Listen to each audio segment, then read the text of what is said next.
Welcome to episode 3 of the Spiritual 9 to 5 podcast, hosted by myself, Marie Groover of The Corporate Psychic. Today I'm going to share 6 practices in finding, knowing, and being yourself. But first, I'll talk about what it looks like to live in authenticity and in alignment with your soul and your purpose as a basis for why to even be yourself in the first place. When you are living in your purpose, aka living authentically, being connected and truly embodied in yourself, life isn't easier, but your navigation of it is. And you'll still get off track, and you will still live and source from other places. And then you'll come back. But you know you're living in your purpose when you exude steadiness and ease. You move with grace. You have a sense of confidence, and you're in touch with your knowing. You stop paying attention to what other people are doing, and you stop asking for permission because you know you don't need to. And yes, it's still scary. And yes, there are still no guarantees. But you don't need them when you're in your purpose. The journey is truly enough. The present is truly enough.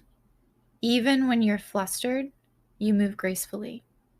So the big question is, how do we do that? How do we get started?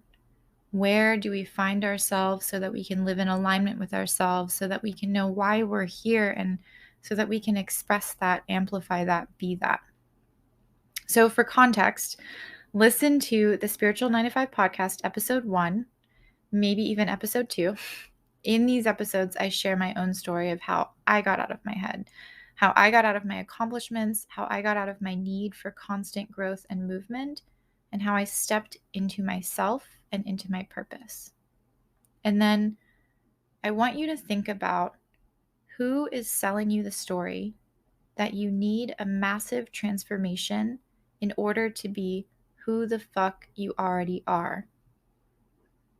What do they have to gain? What are you giving away? Ask yourself that next time you sign up for your gym membership or a new diet, or feel like you need to quit your job to start your own business, or feel like you need to have a career or buy a house or get married or even try a new thing. Are you looking for yourself, or are you distracting yourself from what you already are, from what you already have, and from what truly matters? I'm not against gym memberships or diets or quitting your job or not quitting your job or finding new hobbies or Netflixing your life away. Trust me, I love all of those things. And they all have their place. They are not always a distraction. Sometimes we need these things to keep us in line, to help us connect in, to ground down.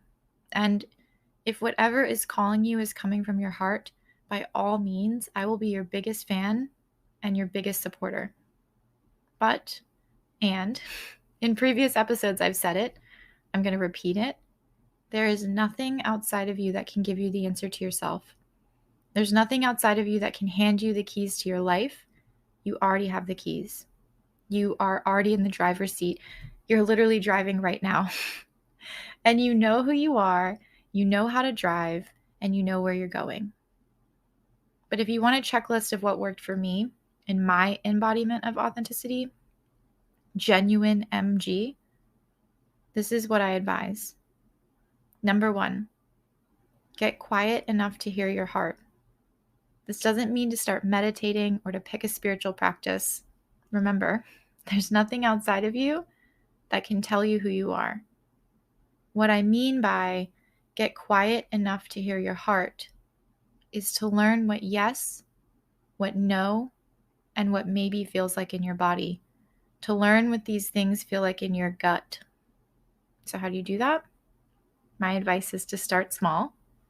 Practice in tiny bits. When you wake up in the morning, ask yourself, do I want to get out of bed? Yes or no? Do I want to put on this robe? Yes or no?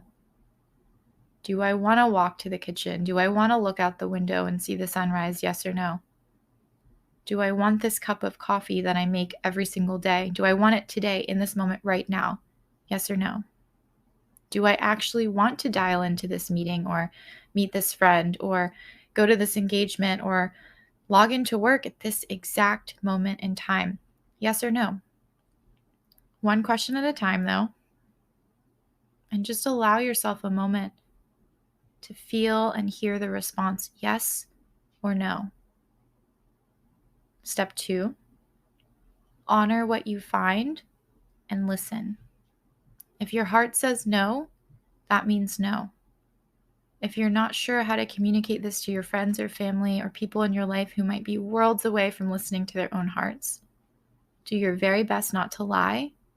Do your very best not to apologize, not to explain, or not to make an excuse. Try a simple, I can't commit right now. No, thank you. And if you're not sure how to communicate this to yourself, if you're not sure how to honor what comes up, try the same thing. I'm not ready to do this right now. Can I bring myself along in that journey and understand? Or if you can't give that, that's okay too. Listen to the yes or no. Honor that in acknowledgement. Just acknowledge what comes up, yes or no. Step 3, check in with yourself regularly. Ask yourself, is this me? Am I being myself? And you don't need to know who you are to know that you aren't being you. So just like when you politely decline a friend or a family member, try not to explain to yourself why you are or are not being yourself. Just acknowledge and adjust if you feel called. Number 4, and stop trying to answer the big questions. Stop holding on to a story or a reason or an explanation behind everything. Just stick to the small questions for now. The questions that you can answer yes or no, the occasional maybe. Those can be complex enough. You don't have to know why to be it or to do it or to experience it. And you absolutely have no responsibility to explain the meaning of life or the workings of the universe or the underpinnings to your complex and ever-changing being to anyone, not even to yourself. Number 5, stop planning. Yes, I mean this, and this might be the hardest thing of all. Like, set a container of time, 1 month, 4 months, 6 months, 1 year, and do not plan a single thing. Do not agree to anything in advance. Don't shift your schedule for anyone else. Shift your schedule only for yourself. Get rid of your schedule altogether. Follow your intuition, follow your desires on a consistent, regular, everyday, moment to moment basis. I told you this one was tough. Allow things to unfold and pay attention to how you react without judgment. Simply observe yourself. Part of getting to know ourselves and part of learning to love ourselves, part of falling in love with ourselves, is observing who we are and accepting that. Which brings me to number 6. Don't judge it. Don't categorize it. Don't explain it. Just let it. I actually say this to my partner. We joke. When I feel that he's telling me what to do or imposing something on me, big or small, I'll say, just let me live. But I offer this to you to say with a light heart to yourself and to others, let me live. And let yourself live. Let yourself be. You don't have to have an idea of what living is to do it. You don't have to follow a philosophy or have a philosophy.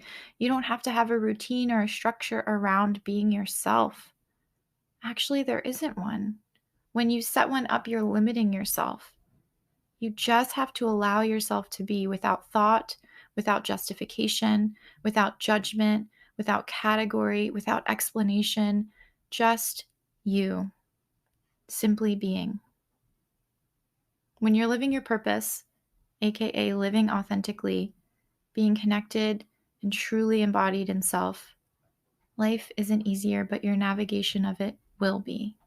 And you'll still get off track, and you'll still live and source from other places, and then you'll come back. So come back now. Allow yourself to simply be. And that's it for this episode. If you add any of these to your own authentic embodiment practice, if you feel more and more yourself, reach out. I want to hear all about it. And I would be remiss if I didn't invite you to join my next group container, Your Soul's Purpose.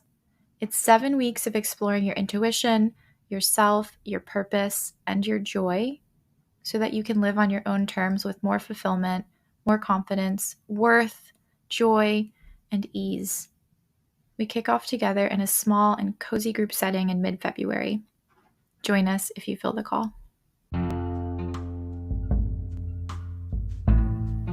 Thank you for listening to the Spiritual 9 to 5 podcast with myself, Marie, from the Corporate Psychic. Save and follow for more wisdom. I also invite you to follow me on Instagram at the Corp Psychic, and I would love for you to join our community. It's called TCP Community and Courses, and you can find it on Mighty Networks. And if you want to go big on you, reach out. I want to work with you. Wherever you are, whatever is on your mind, I hope to meet again, maybe in the next episode right here. I'm honoring you, and with gratitude, good day.